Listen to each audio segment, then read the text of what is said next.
In this daily drop, I'm going to talk out and show some sample photos from last week's last minute shoot that I was asked to help with at my son's school. So let's go. Okay, back in the barn and starting the weekly live stream in about 30 minutes, banging out the daily drop right now. And I wanted to talk about this shoot that I did last Wednesday. It was a last minute thing. I kind of had a heads up that it might happen, and then schedules kind of got a little wacky. And then I got a call on Tuesday saying, "Can you still do it?" And I said, "Sure." And then I started pulling equipment, and then I went to the school just after lunch last Wednesday, and away we went. So this was essentially sport team photos for the school for the entire year. So it was soccer, basketball, volleyball, track and field, all of the main sports that this relatively small school does. My son was the captain of the varsity basketball team. I know the head coach, who's also the athletic director there, who happens to be a pretty fantastic photographer. In fact, I'm surprised. He's always been a sports and photography person. I'm surprised that he didn't just do photography full time because he's that good. But he said to me when we were starting to talk about this, last year we had one light. It was a continuous light. I got by, but it was really tricky. I was shooting wide open. I didn't kind of get the photos that I was looking for. Could you possibly help? So I was really in a kind of creative consultant, but more assistant kind of role, I would say. But I pulled a whole bunch of gear, headed over to the school. And the first tip, lay everything out across the wall in your space when you're staging. And it just makes it so much easier if the bags are not in front of each other, on top of each other. You can just get into all of the bags, all of the equipment. You can group that equipment as like items, whatever makes the most sense for you.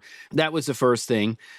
Pulled a camera, a lens, a tripod from my kit. We wound up using his camera eventually, but we were on is a Fujifilm shoot. So we were on the 16 to 55 f2.8 zoom, shooting on the long end. And the first thing we did was find our frame. It's always a good idea to do that. We weren't worried about the lighting. We wanted to see what the frame was going to be. He had a clear vision of where he wanted to put that camera and basically what he wanted to see. They're the dragons, so he wanted to see dragons behind them on the wall. He wanted them to stand in a particular area. So we found the frame. It's about a 55 millimeter focal length, right at the long end of the lens. And then it was time to start to light it. So I started pulling the lights and modifiers that I brought. We had two 720B2s, one 500B2, and 120 watt color fixture. These are all from Nanlite. So basically set up one of the 720B2s with their large Fresnel lens, put that on the ground, and that was going to kind of be a backlight that was going to play with this, the little Smoke Ninja from PMI. And it worked out great. We did have to haze and kind of do that for every single shot, but coupled with, this nozzle and the fan, we were able to create some atmosphere in the space. So backlight was sort of like it's still in the frame where you can feel it. And then the 120 also had a Fresnel lens on it. And that was just basically putting some light on the Dragon's logo on the background. So it was a special for that. So just give it a little bit of lift in terms of the logo itself. That had doors on it, and that was that light. Everything, by the way, was tuned to about 3200 Kelvin, except for that big light on the floor. We cooled that up a little bit to create a little contrast.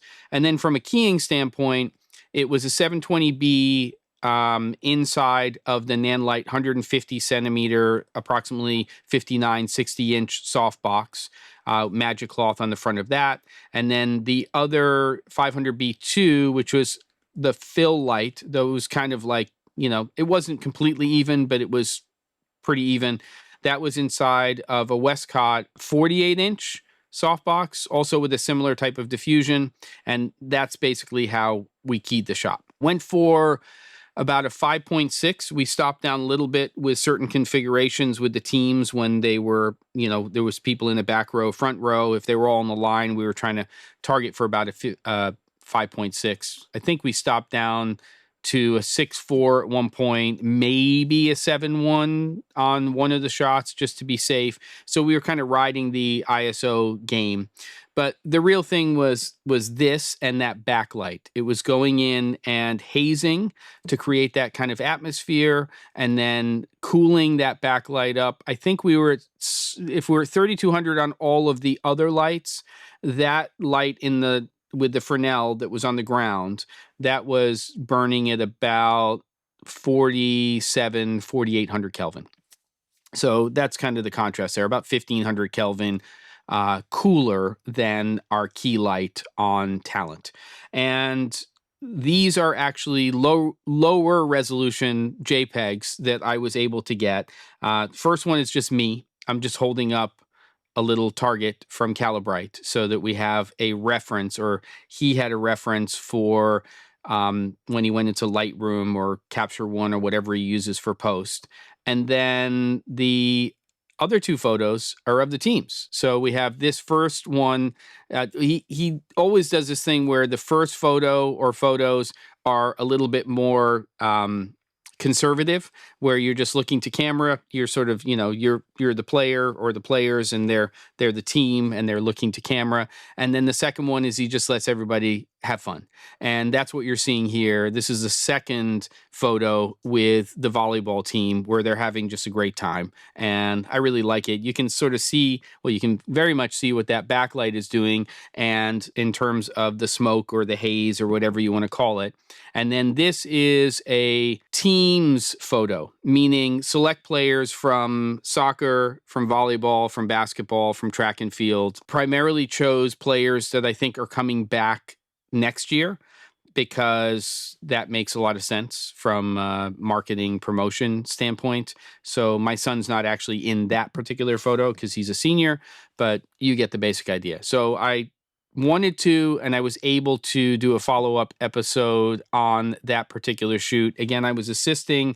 These are not final photos. They're not fully edited. They were just some JPEGs. And actually, because they weren't high enough resolution for what I wanted to do, and the school went on a ski trip this past weekend into yesterday, and the coach was one of the bus drivers for that trip, I used Topaz's photo AI to upres. And I'm telling you that that purchase that I made around Black Friday during the holidays of video AI, photo AI, and Gigapixel, which I haven't used that yet, is really paying for itself. I think I got the whole suite for $299 with 1 year of upgrades, and I've already upresed photos and videos, and the results are really, really good. I still need to learn a lot more, but just out of the box with a few little tweaks, I'm getting pretty remarkable results from Topaz,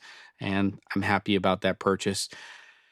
Hopefully that was worthwhile. I know some of you wanted to see some of that BTS. Again, here are a couple of those photos from that shoot, and a relatively simple setup. Put all of the lights on wheels, which I do nowadays. It's much easier to move stuff around. And don't forget to, and I'll see you on the next episode of The Daily Drop.